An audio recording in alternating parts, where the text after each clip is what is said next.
From Thom Hartmann's Daily Take Substack. Permanent chains when surveillance becomes guilt. How, quote, show me the man and I'll show you the crime, end quote, is rewriting American justice. Published August 26, 2025. The following is a song inspired by this article.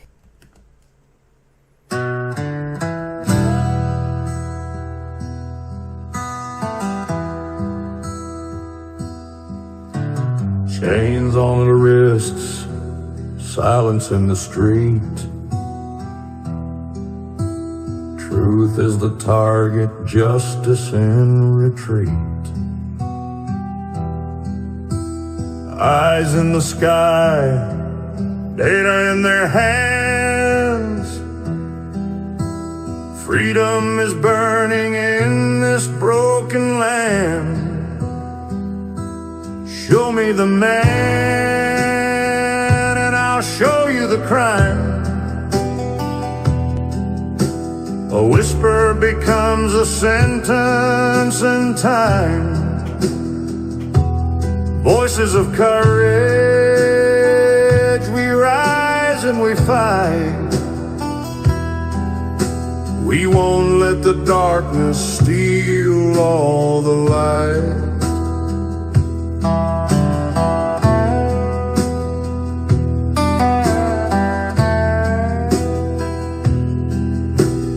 Protest is danger, dissent is a sin.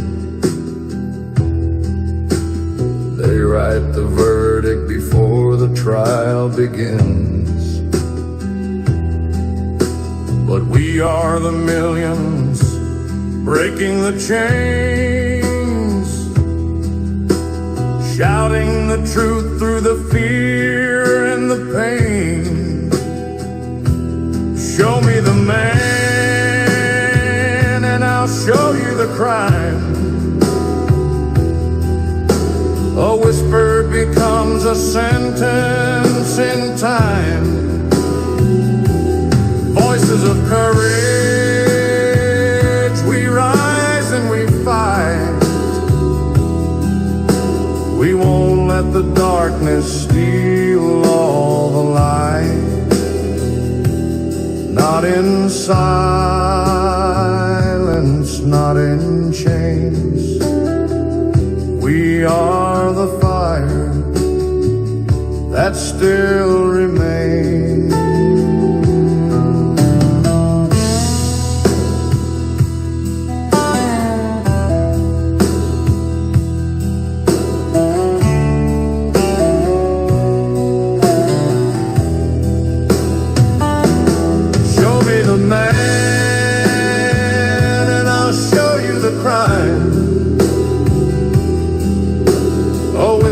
Becomes a sentence in time. Voices of courage, we rise and we fight. We won't let the darkness steal all the light. We won't let the darkness steal all the light.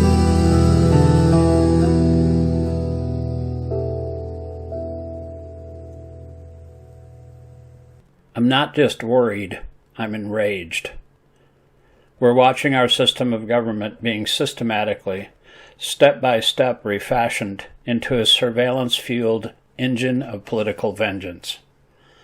Even worse, the same chilling logic that ruled Stalin's courts, quote, show me the man and I'll show you the crime, end quote, has been this administration's sinister operating principle. It retrofits guilt to the target, not justice to evidence. That phrase isn't hyperbole. It's rooted in dark history.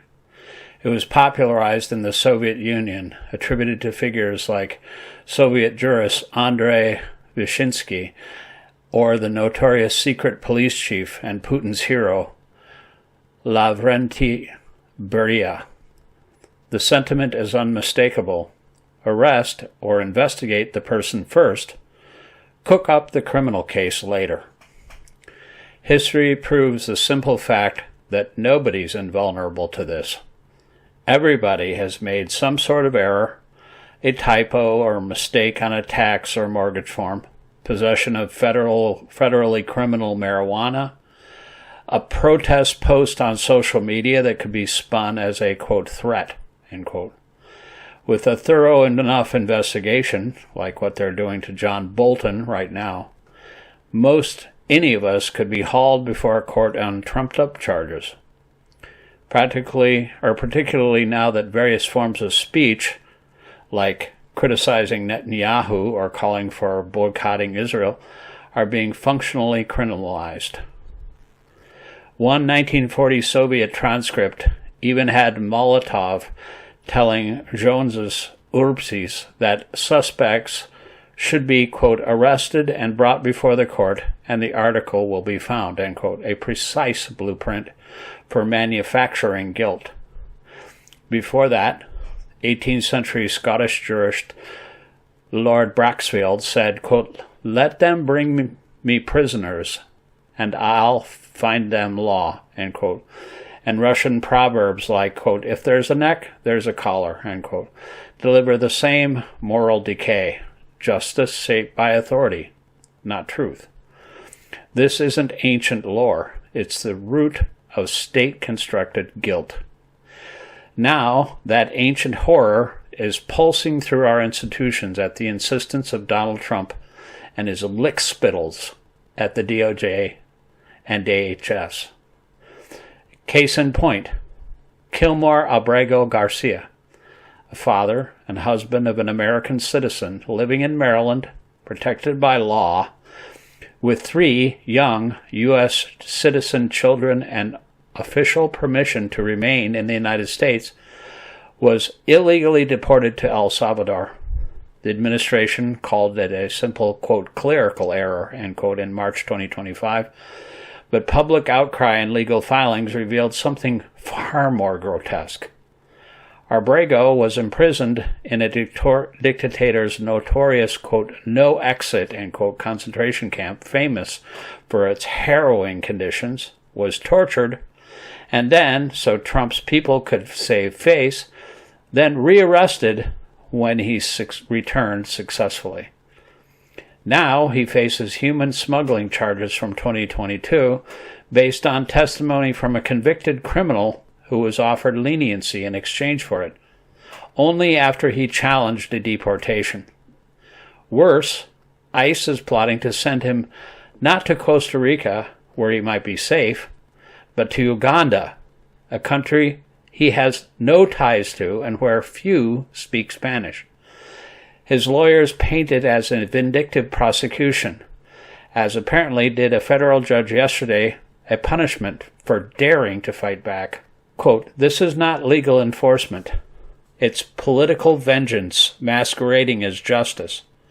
Identify the man first, find or define the crime later. Look at John Bolton.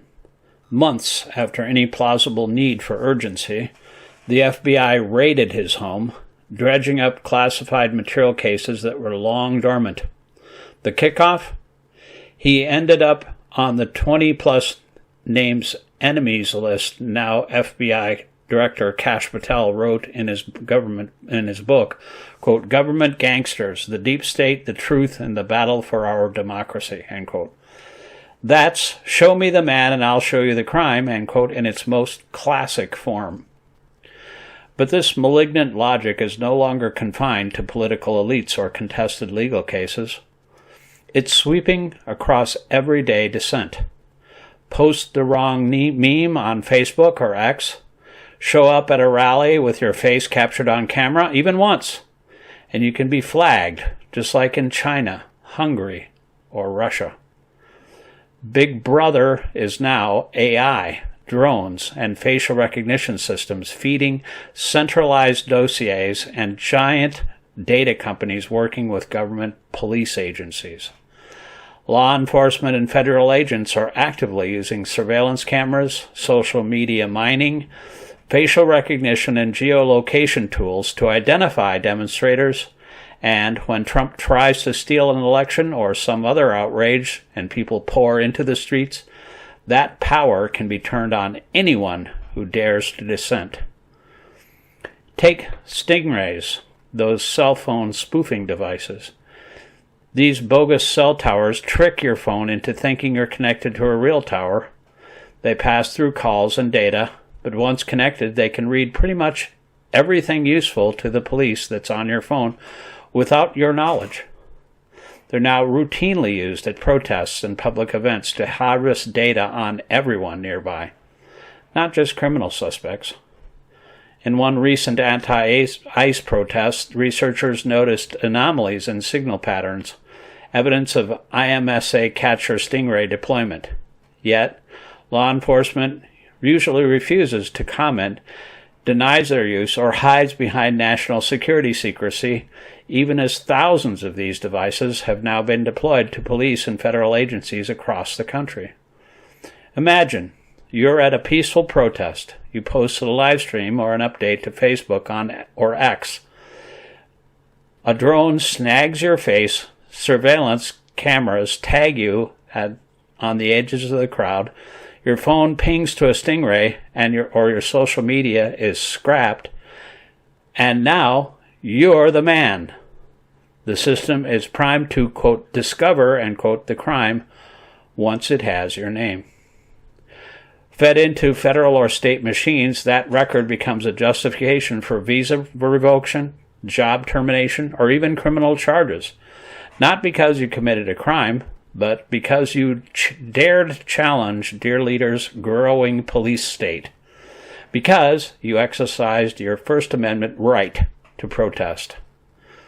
As I wrote in, quote, The Hidden History of Big Brother in America, How the Death of Privacy and the Rise of Surveillance Threatens Us and Our Democracy, end quote, this is 21st century authoritarianism with digital tools. Identity becomes guilt. Data becomes indictment. Dissent becomes criminal. This is authoritarian policing in the digital age. Quote, show me the man, and I'll show you the crime, end quote. And it's happening all across the country. ICE used AI-generated lists scraped from sites like the shadowy ProNet and Yahoo Canary mission to target student protesters. Visas have been revoked and people deported over minor infractions like speeding tickets and, quote, trespassing, end quote, on university or city property. One student was detained on campus and imprisoned for weeks with no warrant ever shown. Another, a green card holder, had their status threatened because of political views in clear violation of the Bill of Rights. Others lost their scholarships or were thrown out of universities. And it's not just the students or protesters. They're now going after institutions they see as not sufficiently compliant with their fascist agenda. In an echo of Hungary and Russia, shutting down or cowing independent universities, Harvard had its $2.3 billion funding frozen because it wouldn't capitulate to political demands. All anchored in the same twisted logic. Identify the person, then dig deep into their past to find something, anything, they may have done wrong. Quote, show me the man and I'll show you the crime, end quote. Another example are how the Trump police state is going after California Senator Adam Schiff, New York Attorney General Letitia James, and Fed Governor Lisa Cook for checking the wrong box on mortgage applications. All are now looking at years in prison because Trump labeled them enemies and his toadies, quote, found the crime, end quote. You could be next, or your neighbor, or best friend. This is not speculation or hyperbole. Our institutions are bending to politics in ways that echo the way Stalin, Mussolini, Hitler, Lukashenko, Putin, and Orban successfully crushed dissent. Neutral, professional civil servants were replaced with loyalists. Their versions of the Department of Justice independence were gutted. Universities were cowed, airwaves surveilled, and, like here, their phones are, quote, read, end quote, when they show up at a demonstration. Democracy is unraveling under the weight of fear and retribution. If this doesn't spur us into action, nothing will. Democratic leaders must not treat this as a partisan theater. It is existentially dangerous.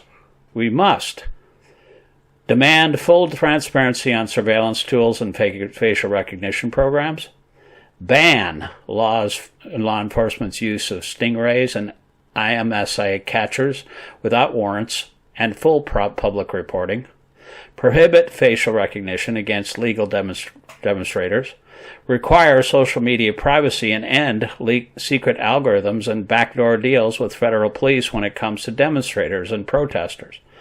Restore DOJ and civil service independence from the White House. Safeguard visa rights and immigrant protections.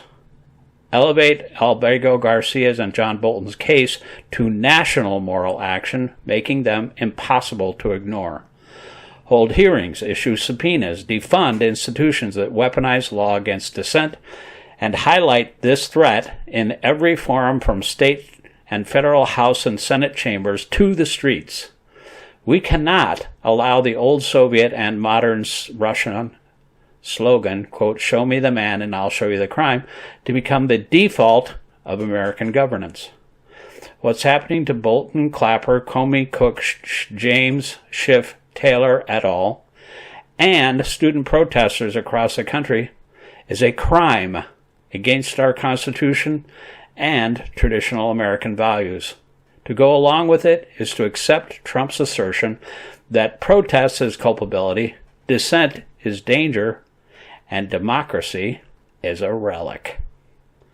We must fight now, or what's left of our democracy will slip into permanent chains.